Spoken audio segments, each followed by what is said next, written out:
Published August 11, 2017. Facebook 0 Twitter 0 Live Fire email print by Wesley Pruden. The Washington Times analysis opinion. Ho knew that Kim Jong-un and his distinguished generals grew their skin so thin a lot of people, mostly affrighted diplomats and denizens of assorted newsrooms on the Atlantic seawall, are still beside themselves in fear and loathing of President Trump's fiery warning of what North Korea can expect if it gets big ideas about playing nuclear games.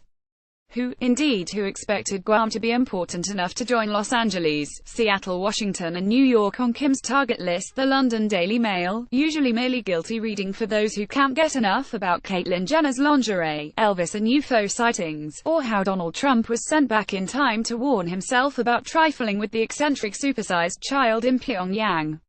The Daily Mail now adds Austin, Texas, to the target list. It's a puzzle why the hysteria got so loud. The president's point was that the North's escalating threats are intolerable, observed the Wall Street Journal. He didn't set any red lines. True to form, Pyongyang responded by putting the U.S. island of Guam in its crosshairs. Mr. Trump may be guilty of hyperbole, what a surprise, but that is far less damaging to U.S. credibility than Barack Obama's failure to enforce the prohibition on the Assad regime's use of chemical weapons in Syria. The foreign policy elite who claim to be shocked also don't have much credibility after their policy across 3 administrations led to the current North Korean danger. Mr. Trump actually said no more than others, some in his administration and some not, have said. The Donald just says things in a way that presidents before him have not. Who can say that plain speech in the current moment is not the way to make him understood in Pyongyang? H.R. McMaster, the national security advisor much praised earlier even in liberal salons, called the threats from North Korea intolerable from the president's perspective, so of course we have to provide all options to do that. And that includes the military option.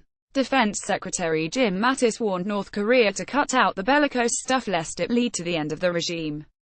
That's no less to the brutal point than the president's warning of fire and brimstone. Kim and his generals, who are not oblivious to nuance, understand. It's only the responsible thing to do to speak plainly, and often, about the military option. There is a military option to destroy North Korea's program and North Korea itself. Sen.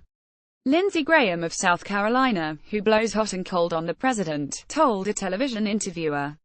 He has told me that, he said of the president. I believe him. If I were China, I would believe him, too, and do something about it. Read the full story at The Washington Times.